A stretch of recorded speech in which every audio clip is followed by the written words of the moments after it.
Hey everyone, welcome back to our today's video. So if you are a CTO, an engineering manager or an SRE, there is a one question which you will be eventually be asked. Can our platform handle 10x more traffic? Most teams answer that question by pointing to Kubernetes autoscaling. They mostly say we have HPA, we have cluster autoscaler, and we will be fine.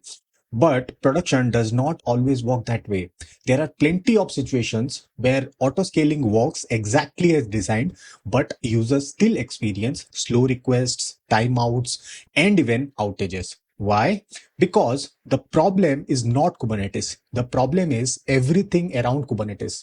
So if the architecture is not designed for scaling, then auto scaling alone won't save you. So in this video, we will look at how Kubernetes scaling actually works, where it breaks in production, and the engineering decisions that determine whether your next traffic spike is just another busy day or your next post-mortem. So without any further delay, let's jump into the video.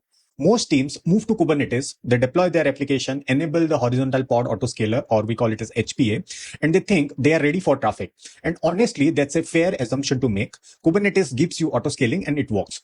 The problem is that autoscaling solves only one part of the problem. How? Let me explain. Let's say your application is running with two pods, pod 1 and pod 2. Suddenly your traffic spikes and your CPU across your cluster crosses your threshold. During that time, your HPA detects that it need to create more pod. So far, everything is working exactly as expected. But during that time, your users are facing slow requests, timeouts. Why? Because creating a pod is not the same as adding capacity. The pod still has to be scheduled. It has to start. It has to be in the running state, or it has to come in the ready state. Sometimes what happens, the cluster even needs to provision new nodes before that pod can even run. All of that takes time. So if your traffic spikes last at least for 90 seconds or maybe 2 minutes, but eventually it will take 3 minutes before your new pods are actually serving request and it can serve traffic. So in this case, auto scaling has not failed. It simply could not add capacity fast enough. And that is the part many teams misses. HPA makes the scaling decisions. There is no problem with that. But everything after that determines when the users actually can get more capacity. To understand why auto scaling succeeds or why it sometimes appears to fail, we need to first understand everything that happens after HPA makes that decision. So let's walk through what is that exact process. Now we understand the gap. Let's see what actually happens when Kubernetes starts scaling, the actual process or the events which happens when it starts scaling. Suppose your application is suddenly receiving a huge spike. That is the first stage. Let's understand stage by stage. The first question here is, how does Kubernetes will know the application is under the load or not? That is where your metric servers come into the picture. So the job of your metric server is to continuously collect your CPU and memory metrics from your nodes. Every 15 seconds, HPA check those metrics. And if the configured threshold is crossed, that is the time where HPA decides that more pods are particularly needed. That is the third step. And that is when it tries to create new pod. That part takes only few seconds and Kubernetes immediately can create new pods. And this is where most people make a mistake. A newly created pod is not new capacity. Those pods first enter the pending state because they still need somewhere to run. That is exactly the fourth step. Now the scheduler here takes over. That is when the scheduler starts his job. It first checks the cluster and ask a simple question. Is there enough CPU and memory available to run this pod or not? If the answer is yes, then the pod gets scheduled and starts running. If the answer is no, the pod just waits. That is where it waits. And this is where your cluster autoscaler comes in. It notices that there is not enough nodes or capacity available, and immediately it requests your cloud provider for new nodes or new capacity. That is exactly a time taken process. It takes certain time. The new VM also has to be created. It has to boot, it has to join the cluster, and it has to become ready. Only then the waiting pod can be scheduled on those nodes. But we are still not done. We have to do more things. During that time, your application has to initialize. It has to start. It may need to load configuration. It may need to connect to your databases, or it may need to warm up your caches and perform other initialization, which is part of your application initialization process. Finally, then it comes to the ready state, or your Kubernetes can mark the pod as ready. Only after that, it become part of the service and it can start receiving the traffic. If you look the complete flow, which we have just discussed, it goes something like this. Traffic increases, metric server collects the metrics, HPA decides to scale, pods are created, the scheduler tries to place them, a cluster autoscaler may provision new nodes if capacity is required, then your application starts, the readiness probe passes, only then users can get additional capacity. That is why autoscaling can feel slow even when Kubernetes is doing exactly what it is supposed to do. Autoscaling, always remember, is not a single action. It is a sequence or a series of steps which Kubernetes makes, and your scaling time is determined by the slowest step in that entire flow. Now, let's see how exactly this looks in real production incident, because things can go wrong in multiple ways when we are making multiple steps. Let's see where it can go wrong. So a team was running a platform on Kubernetes. Under normal traffic, everything worked fine. New pod started, it was pulling the image, it became ready and started serving the traffic. No issues, everything was fine. Then one sudden day, they thought of running a large load test and they initiated it. Immediately, their traffic got spiked. HPA detected that it requires more capacity and it started creating more pods. Till now, everything was working exactly as expected and as per the design. But every new pod had to pull image from the registry, the same image from the same private registry before it could start serving the traffic. Now, in this scenario, ask yourself one question: can that registry handle hundreds of image pulls at the same time?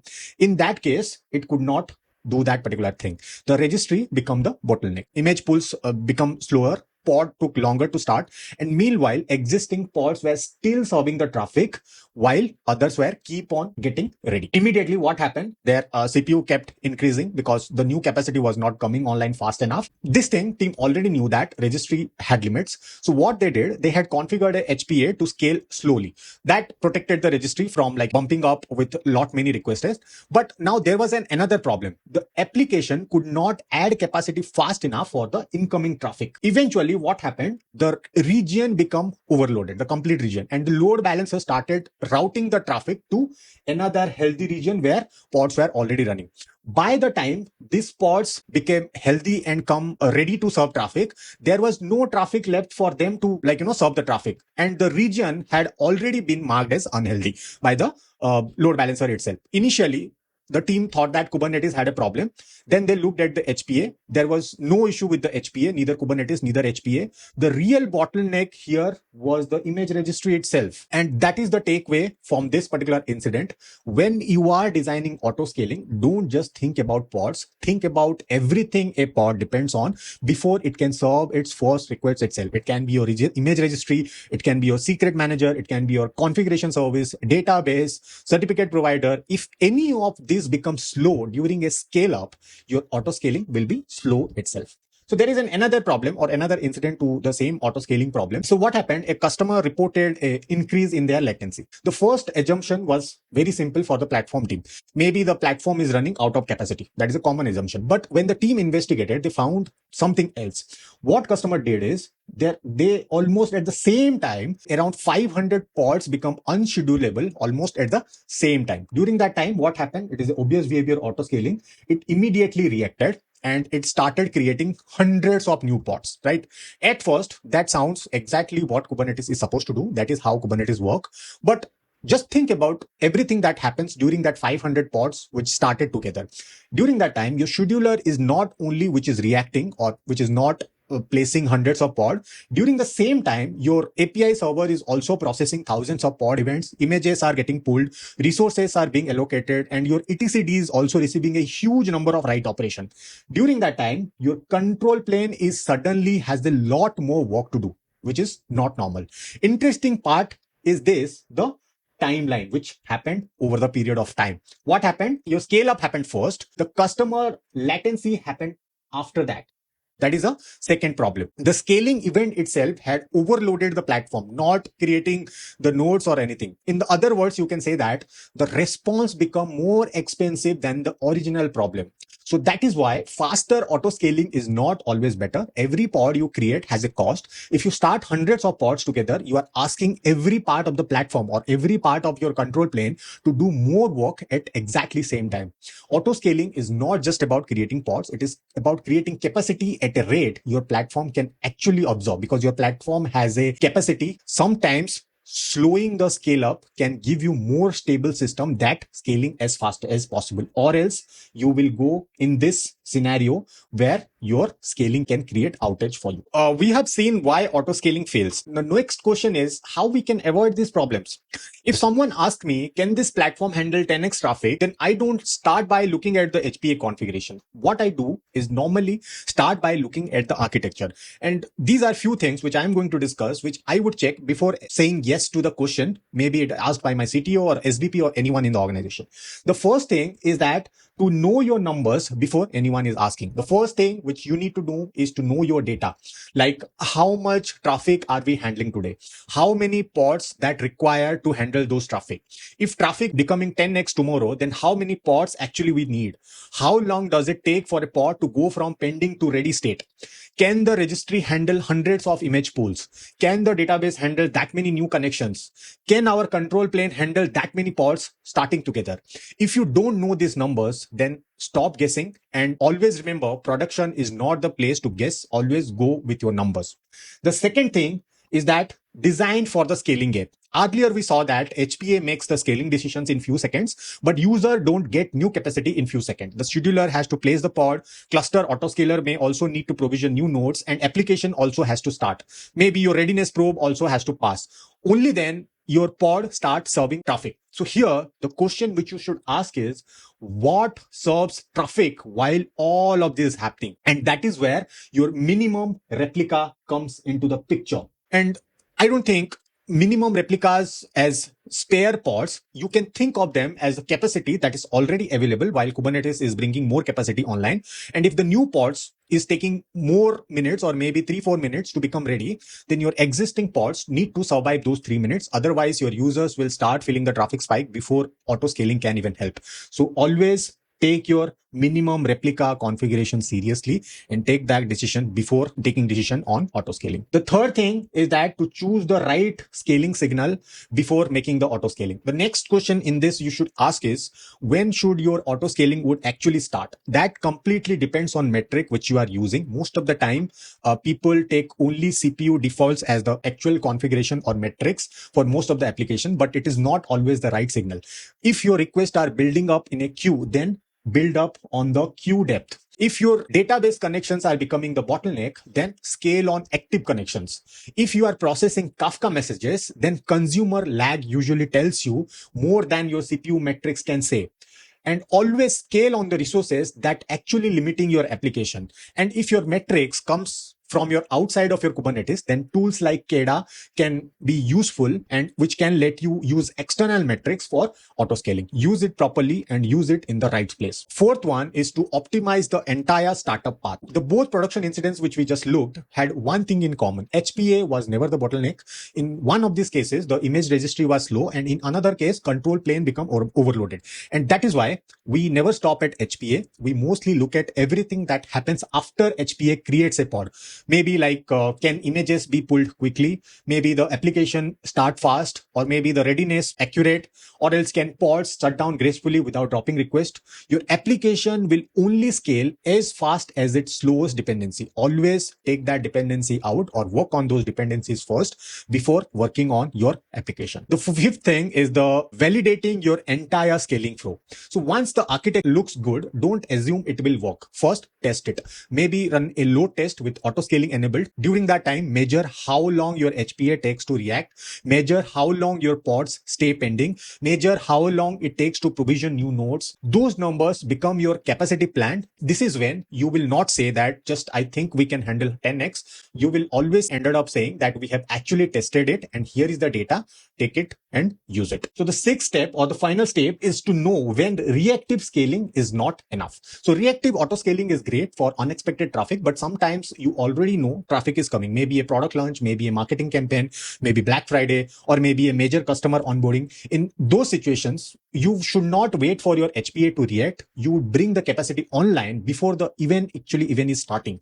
And yes, it adds up a bill to your cloud bill, but that is not the trade-off. You are basically paying for extra hours of infrastructure instead of risking your slow request or outages during the important event. So once event is over, scale everything back down, and that is what we call it as reactive auto scaling for any of the surprises we just discussed. Predictable traffic always should be planned before it just lands on your platform, and it is always okay to spend little extra than completely losing your business when the spike is happening. Let's come back to the question where we started with the video, like, can this platform handle 10x traffic?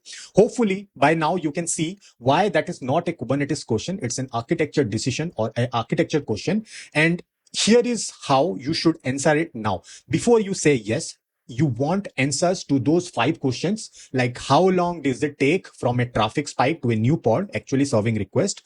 How much traffic can my current minimum replicas absorb before users see degradations? What happens to in-flight request when a pod is terminated? Can every startup dependencies, my registries, databases, configuration service, control planes handle the maximum scale-up rate? And finally, have I absorbed the entire scaling chain under a real load test?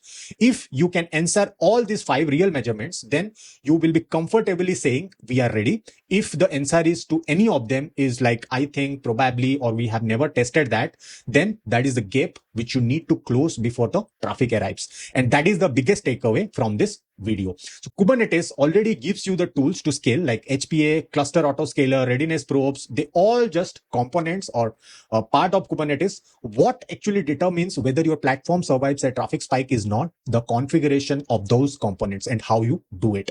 It is whether you have designed the entire scaling chain, measured it, validated it before your production does. If there is one thing which I want you to remember is that don't trust auto scaling, measure it, because the teams that handle 10x traffic confidently are not the ones with the smartest HPA configurations. They are the ones who know their numbers.